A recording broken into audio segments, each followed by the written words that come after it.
To start out, Markelle Fultz, he's back.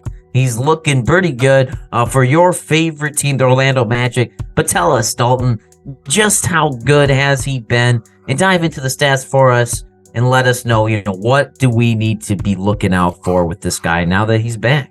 This has been Strictly Ball Business. Strictly Ball Business. Strictly Ball Business. I like that video. Shit. Yeah, I mean, so he's been back for 4 games as of we're recording this on December 6th. He has not won a game with the Magic, but obviously that's not I didn't expect them to start winning with them. I expected their offense to look a lot better, and he has. I mean, he's slowly ramped up. He's been on a minute restriction. I mean, he played 30 minutes his second game, but it was very light. It wasn't as physical and stuff. They just kind of drew him out of the plays a lot. So he's averaging 11 points right now, only 4 assists, 3 rebounds. He's shooting 44, 33, 83, so obviously could be better. But he's just getting back for a guy that's just getting back after a year and a half. Yeah, I'm settled. I'm happy about it. And I mean, he just had a 20-point per game, 20-point game along with Paolo Banchero, who scored 20, and Franz, who scored 25 in the last loss against the Bucks. So they're looking great. I mean, it looks like everything's going well. Magic still have yet to see Isaac on the floor. They have Suggs is injured. Wendell Carter Jr. is injured. Mo Bamba's injured. So, we're just kind of, nobody's going to be on the court at the same time. We realize that. But it's great to have him back. Certainly, it looks great. He's doing his those really weird contested jumpers that seemingly go in every time. And then he has those jump hooks, guard post-ups that he likes to do. Those are all going in. Looks like he's adding to form. He doesn't look shy shooting the 3, which is a huge point for him. So I think he's been looking great. It's nice to have his playmaking on the floor again. Yeah, I mean, I'm sure as the games go on, he'll get it going more. Like you said, it's only been 4 games, so you just got to hope that he can keep it sustained. He doesn't get injured again, so that he doesn't have to keep doing this ramp up process, because that gets annoying. Always having to ramp up.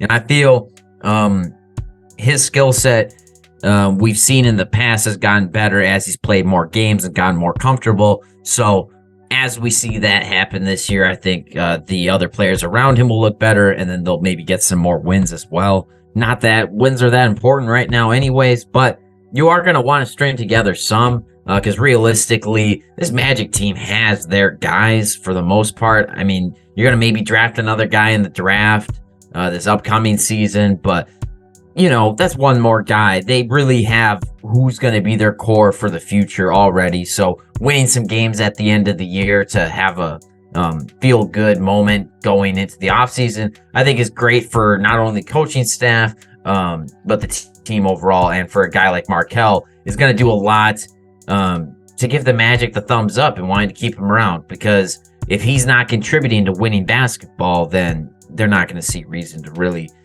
build in him moving forward, I would guess. Yeah, I mean, for sure. And he has that contract too, so they paid him. I think he's paid out for another, this is his first year on the contract, so he has 2 more years, I think, or 1 more year.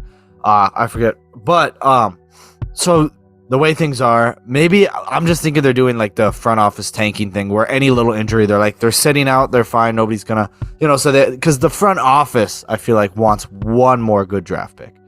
And that's why they're doing so bad. I mean, that's not why they're doing so bad. Obviously, they have injuries, but I feel like, but we haven't seen everyone on the court, and for various reasons. And it's very irregular for any team to have this many injuries. If it's true, then maybe that's a huge issue. But Cole Anthony came back last night too. Had a flat 0 points. Tough to see when you got guys like that. But if you had to pick the starting lineup, let's for the 3 guards, and then including Gary Harris, or even throw Franz as a 2 guard or a 1 guard.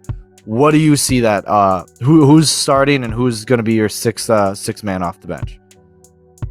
I mean, you got to start Bol. You got to start Franz. You got to start Paolo, and Suggs, and then Fultz. That would be my 5. Okay, so who's playing the center? Bol Bol's playing the center. You have Bol Bol starting over Wendell Carter Jr. Assuming everyone's. Oh man, you're right. I forgot about Wendell Carter. All right, Wendell Carter at the 5. We got Paolo at the 4. Gotta be. Yep. Got Bol Bol at the 3, and I've got. Does that leave me with France and Suggs to start? Then that's probably what I would do. So you'd still start Suggs over Markelle Fultz? Probably. Yeah. I mean, I get it. I think Fultz. I think Suggs definitely has a higher ceiling than Fultz, and we've seen it. We've seen it this season. We've seen him come out. He's scored 20 here and there, and he's also scored 4 here and there. So it's up and down. I'm not saying we give up on him, but I do like. If for development's sake, I would move Bol off the bench, and leave. I'd have Bol and Cole Anthony be your 6th and 7th man. I'd have Suggs at the 2 guard, Fultz at 1, and then and then Wagner, Banchero, Wendell Carter. I don't see much in developing Mo Bamba past this point. I mean, he's turned out he could probably be a good team for a good center for another team. I don't think he fits what the Magic are trying to do. Who else do we got? Chumo, Kiki, fine for a rotational player.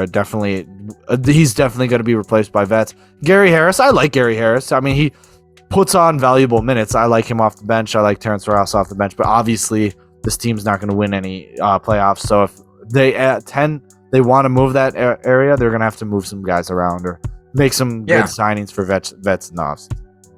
Well, yeah, I mean, I don't know what vet is going to be available in the offseason that's going to move the needle a ton. You're probably looking at, I just don't know what talent level is going to make sense, but what position would they even go after in free agency, you think?